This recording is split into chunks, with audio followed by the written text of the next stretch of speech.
Hey guys, BMI here today with another Throwback rotation tier list update, this time for Heroes of Rivenbrandt. So I'm going to give you guys a quick summary of the top decks of the format, starting with Lute Sword.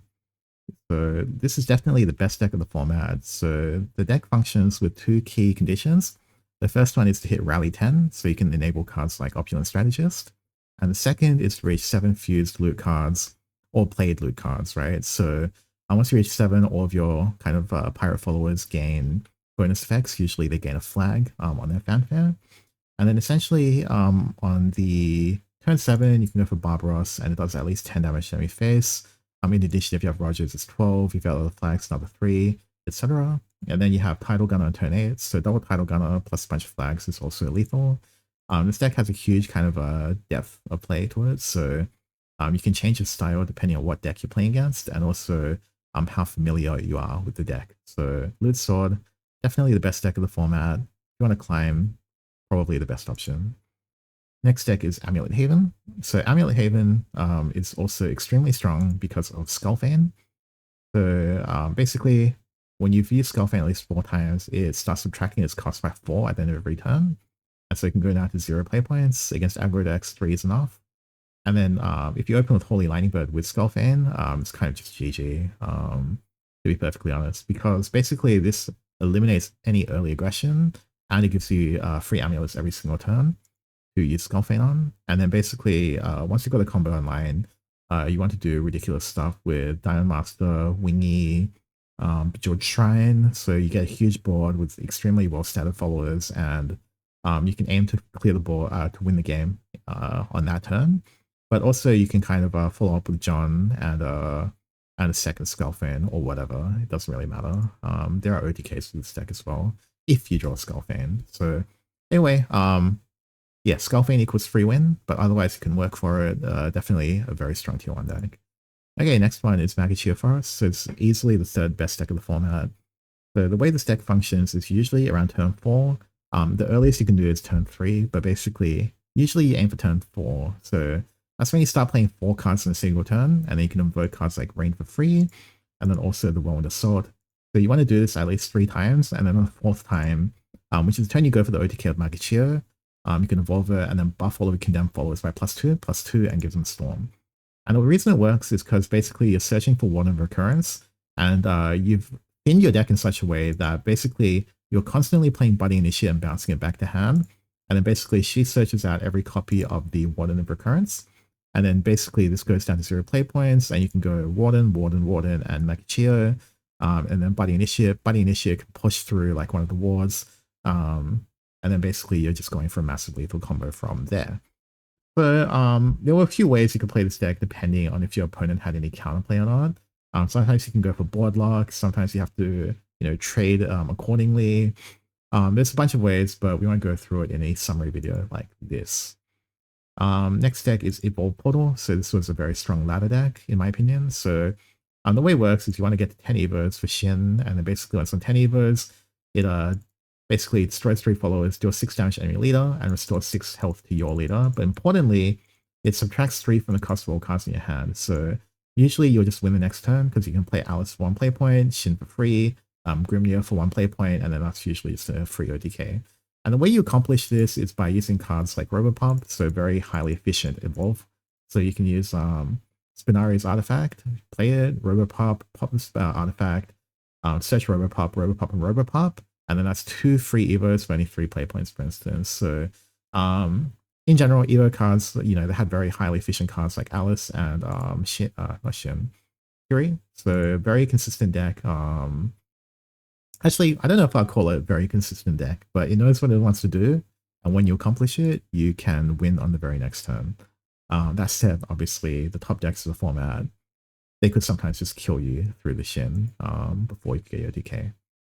Okay, next deck is Heal Haven. So this one, the way it works is on turn 4, you want to Evo your Olivia. If you're going first, you can play this one instead to search it, Ether.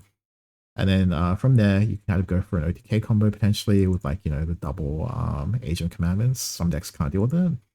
Or alternatively, you can also just go for huge boards in general. So, popular one would be like John, and then you play multiple followers, you heal everything. Stormed Face, they don't take effect damage, and then also clears the enemy board, and your opponent has to find a way to deal with it. So Pure Haven is basically just, wow, my cards are huge. Can you deal with it? If not, you die. Okay, next deck is Fairy Forest. So it's your typical aggro fairy deck. So they just keep pumping out like really ridiculously overstated like kind of forecasts. So like Shining Valkyrie, I think they even buffed this as well. So Ghost Storm, and it like basically empowers your fairies to do 3 random damage to an enemy follower. And then Noblest buffs all of your fairies in hand and on field by +1. And then also when they die, they deal 2 damage to enemy leader. Plumeria gives all of your first fairy of the turn Storm. And then also you had a bunch of other ways to do like storm damage, like Wind, Flower Tiger, and Aria. Basically, the entire deck is either like a really cheap follower or like a fairy generator, or they have some kind of storm.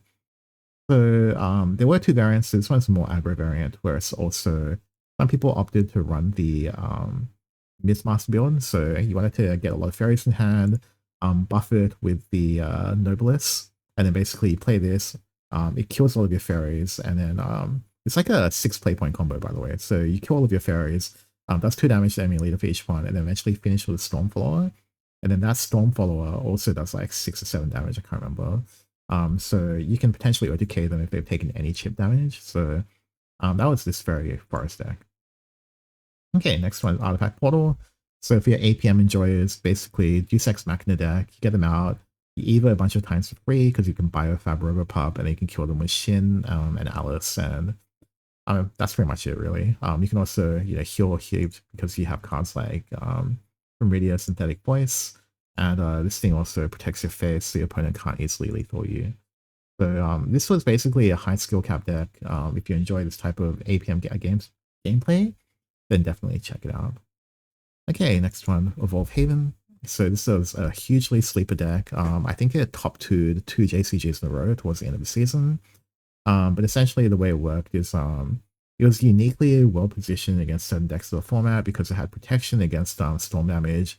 You could basically clear most of the enemy boards with cards like John and well, both Johns, I suppose. And then also Imperial Saint protects your face, and you can go for like a Ether to kind of close out the game to tutors out either John or the Regretful Apostle. So this deck, I think I brought it to a tournament as well. I think it was good. But you probably won't see much of this, to be fair. Okay, Ramp Dragon. So 2 builds here. First one is the Ramp. And then you go Finest and Bahamut. Once you played 50 play points worth, invokes from your deck and banishes every card in the deck until there's only 5 cards left. So it's a control deck, really. Control/combo deck. And the other one was like mainly you're aiming for an OTK. So the combo is like you play Forte Miriam, and then you buff each of these once, and then they're 5/5/5/5s, and then this attacks for 5 damage 2 times. So I can't remember if it was this format where like this deck got a consistency buff. I think this was not the one, because I think there was a card that you could use to fuse cards in your hand. I'm not sure if it was this expansion, but anyway, that deck also existed if you want to play it.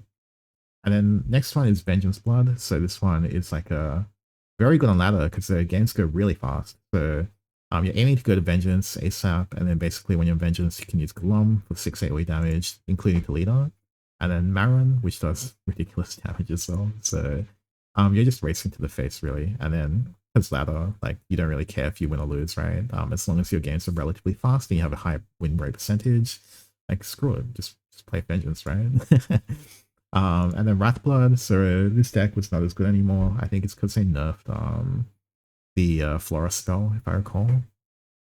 But overall, it's still good. So well, relatively good, I suppose. So Rhapsody gives you the 0 play point card that auto evolves and does 3 ping damage. And then you can go Gyaradeath, go for huge massive storm damage. I mean, this deck, if you played Wrath in any of the previous formats, it should, especially the Condemned Wrath builds, then, you'll feel right at home. Okay, next one. So Ghost Shadow. So this one, I think, is already like way out of the meta. But basically, you're just hoping to play the Masquerade Ghost. And so Masquerade Ghost, when it dies, it comes back the next turn. You're aiming to drop as many ghosts as possible, all go face, and then you create the Gargantuan Ghost, and then hope your opponent can't clear it. And then if they can't full clear, you go Ghastly Banishment, and then that's hopefully no decay. I don't think this deck was very good in this particular iteration of the format. Same with Mysterio Rune. I think it was a little bit outdated by now, but basically you want to play Anangrea, Royal Duo, and it gives you Majestic Sorcery. You start discounting with Spell Boost and Mysterio account, and then you go for an OTK. But I think it was just a little bit too slow by this point of the meta. And then finally, we have Machina Portal, so everyone's favorite ladder aggro deck. Or I don't even know if you can call it an aggro deck, to be fair, but basically you want to get 10 Machina cards to your grave as soon as possible. And then your opponent's faced with a awkward situation where if they don't clear it, you can buff it with Gillian Howe, whatever. It was Gillian Aura, sorry.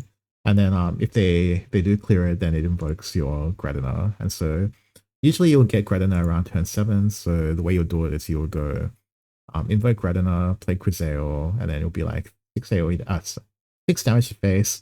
Quizeo does 5 damage to face, it's 11 to face, and you get a 5/7 ward, a 5/5, and a 2/5/5 wards, heal 2 and draw 2. So like it was very good in ladder, but it didn't seem to do very well in tournament play in general. So that is it for the meta summary. That was very comprehensive, I think, of the decks that you are likely to see. Also, you can check out the Rage Tournament Report. So this is the one where basically everyone brought Loose Sword, and then basically everyone else brought Amulet Haven and Magachio Forest. So these were obviously the 3 best decks of the format. You can check out the individual list of every player below. But that's pretty much it. I hope you guys enjoyed the video, and I'll hopefully see you guys next time.